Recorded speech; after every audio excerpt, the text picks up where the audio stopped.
So we now have Fear the Walking Dead Season 6 Episode 14. This episode is called Mother, and if you have not seen this episode as well as the majority of Season 6, do not watch this review because this review is going to contain spoilers for not only this episode, but the entirety of the season.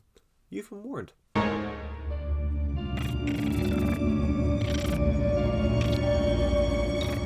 So this episode starts off in a pretty interesting way where I actually wasn't expecting it to start this way. But we get to see Teddy in prison on death row right before the apocalypse started off. You see he was quite crazy in there. He's writing in the notepad and he's kind of highlighting words like end and the beginning. Just kind of highlighting that over and over again. There's another cellmate leaving the prison, or leaving the cell on his way to actually get killed. And he's saying stuff like, oh, don't worry, this is only your beginning. And the prison guard kind of gives out to him saying, shut up, you'll be doing this soon enough. Of course, then the apocalypse starts happening.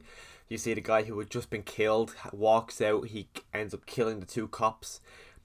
Ends up all the cell gates get open because of the big panic. I don't know why the cell gates got opened, but anyways, they get opened. Teddy then kills a walker, takes a photo of his mother and leaves there, and then that's how Teddy ended up getting out of prison. I was kind of wondering how he got out of prison because I think it's a bit weird that the cells did open up. It kind of makes sense, but you think they'd have like the death row people just kind of leave their cells locked and just kind of move on from them because they're going to die anyways. They're going to be killed by the government. You think they would have just left them in there to die, but of course they did not do that. But this is the first time we're seeing Alicia since episode 11 where she got captured at the end of that episode. I've been wondering what's going to happen to her, and what was happening to her was they locked her in a room and they pretty much do to her what Dwight did to Daryl. So I kind of wonder if Alicia ever tells them what happened, what Dwight's reaction to this will be, just debating like, oh yeah, I done the exact same thing to Daryl, it didn't work. So it was quite cool to see her, but it wasn't music to her, it was actually Teddy just talking and talking, describing all the stuff he believes in, what everyone else should believe in. It was just him going on and on about all the stuff he believes in, and I kind of wonder why Negan didn't do anything, but I don't think they didn't do it to Daryl to try and convince him to join Negan. I think they just did it to Daryl just to piss Daryl off. So I guess it makes sense why they did that in that way. But of course, then because Alicia destroyed their home by burning it up, they are going to their new location, and before they do so, Teddy wants to go on a special mission with Alicia. Right before they leave, Dakota shows up, which it was fine. As the bus pulled up, I was looking at it, I'm like, okay, someone's gonna get off this bus that we know. Who's it gonna be? And then Dakota look came out, and they were kind of highlighting it was Dakota, but she had a hat on, and I couldn't really recognize her. I was thinking, okay, this is someone we know. This is someone important. Who is this? And then of course it was revealed that it was Dakota. I'm like, shit, how did I not realize that? But then, of course, Dakota does join the mission. So now it's Dakota, Teddy, and Alicia all going off on a journey. Riley, who is actually the guy who I actually didn't know his name last week or the week before with Morgan, the guy who looks like the guy from No Country for Old Men. But he was quite against Teddy going out and doing this, but of course Teddy's the boss. He goes off. He gives Riley the keys in case Teddy is not able to make it back, because Teddy's mindset at this stage is, the world is going to end. It does not matter if I'm there for the ending. I am the ending. It does not matter. So if here's the keys. If I don't make it back, just continue on what has to be done and move on with your lives, because I am the end game. So it was quite mad to see this man is quite psychotic. And they go off. They end up going to a graveyard. At first I thought they were going to a graveyard maybe because Teddy had some weapons stashed here, or he had something stashed here. But no, the grave he takes out is his mother's grave. And from this point onwards, I binged watched the Psycho series over the last 2 weeks, and all I could see was so many similarities to Norman Bates, and I imagine they would have had to take inspiration from Norman Bates to do Teddy, because he's a psychopath who loves his mom, and instead of saying mom, he insists on calling her mother. And then by the end of the episode, it's actually revealed that he killed his mother, really just letting on the Norman Bates kind of characteristic. So I was really surprised to see that he did what he did. Really, I think if I didn't watch Psycho over the last 2 weeks, it would have been not as like, oh my god, Psycho in my face, but it was very much a Norman Bates. Even throughout it, you see him such a psychopath where he's just kind of talking, all of a sudden he gets a big grin, he starts laughing, and you can see that this man is psychotic, and you can see that to him this completely makes sense. And it only does not only make sense to him, it makes sense to all his followers, and you see that it makes sense to Dakota. because him and Dakota, they start talking, they start kind of getting on. You see that they're not only getting on, you actually see Dakota really coming around to his mindset, because she's not being accepted by Morgan's group. The only reason she's there now is because she has nowhere else to go. But now that she sees this place that she can go, she's obviously going to join this group because she feels welcome, she feels a part of it, and she feels like she'll actually serve a purpose there, which is what Dakota inevitably wants. But they put the body in the back, they're driving off, and something stops them along the road. There's a plank of wood with nails. The car wheel gets damaged, and then a bunch of walkers show up, and then someone out of nowhere named Cole shows up to save them. And apparently Cole was part of the stadium group. For all I know, I could go back and watch season 4 right now, and he's right there front and center. He's one of the main characters in the first half of season 4. But I didn't remember. She said that Madison saved my life, so immediately I thought season 4, just because Madison didn't really save people in the first 3 seasons, so I immediately thought it was season 4. But then it was confirmed, because I was thinking there's nowhere else it could be besides season 4. Now, I found it to be quite disappointing that it was Cole, for the simple reason of I didn't know who Cole was. I don't remember him. Going into this episode, it was advertised in the trailer that, like, Alicia sees someone, she's like, oh my god, I can't believe it's you. And it's named in the actual description of the episode, it's Alicia meets someone from her past. Now, the episode is named Mother, and everyone was seeing that with the description, with the Alicia in the trailer saying, I can't believe it's you, saying, oh my god, it's Madison coming back. At first, I thought it was Madison, but then the more I thought about it, I felt like, okay, if you thought your mother was dead and then that's your reaction, that's quite a weird reaction. So I knew it wasn't Madison as well. Now, they did advertise, well, not advertise, but the showrunners did say that Madison is alive, or did they say she's alive, or I don't know. They confirmed that she's not dead anyways.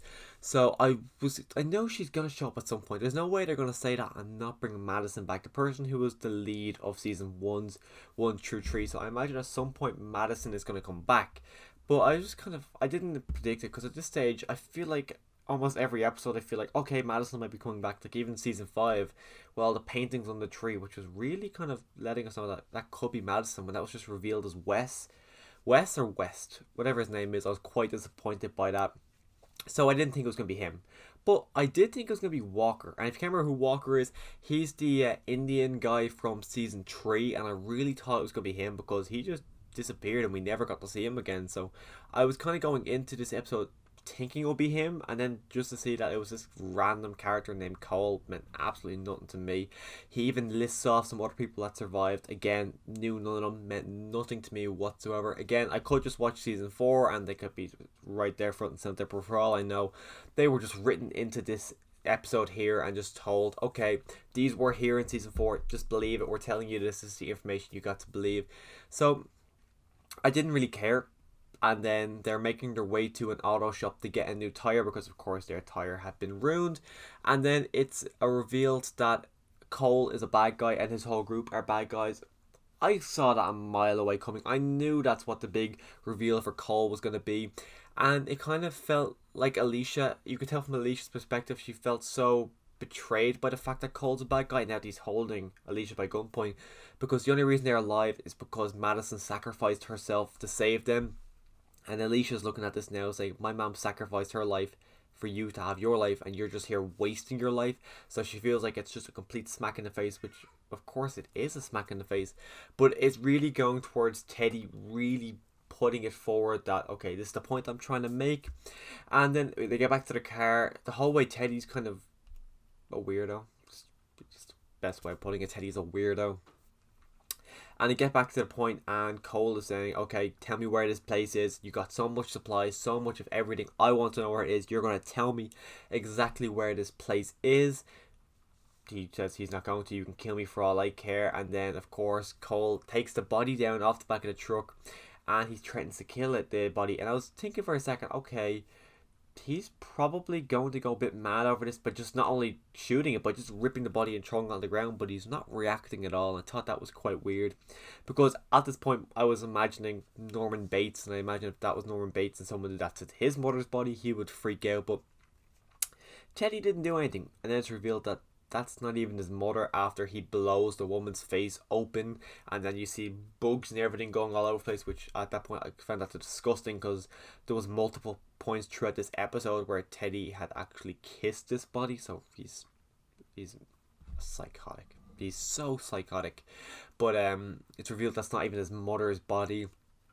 And then at this point, okay, they're like, okay, let's just kill them. Cole gives Alicia the option to join them. Alicia says no, so they're all on their knees, about to die. Some walkers show up, and all hell breaks loose. All of them die, except Alicia, Cole, Teddy, and Dakota. Everyone's dead. Alicia and Cole are at a standstill. They're shooting at each other. A walker. Alicia holds a gun through the walker's stomach at Cole, so she's kind of got like a shield. She throws the walker at Cole. Cole gets distracted, and then Alicia's got a gun at his head. She's debating whether or not to do it, and you see Teddy behind her, kind of being like the devil on her shoulder, trying to talk her into it.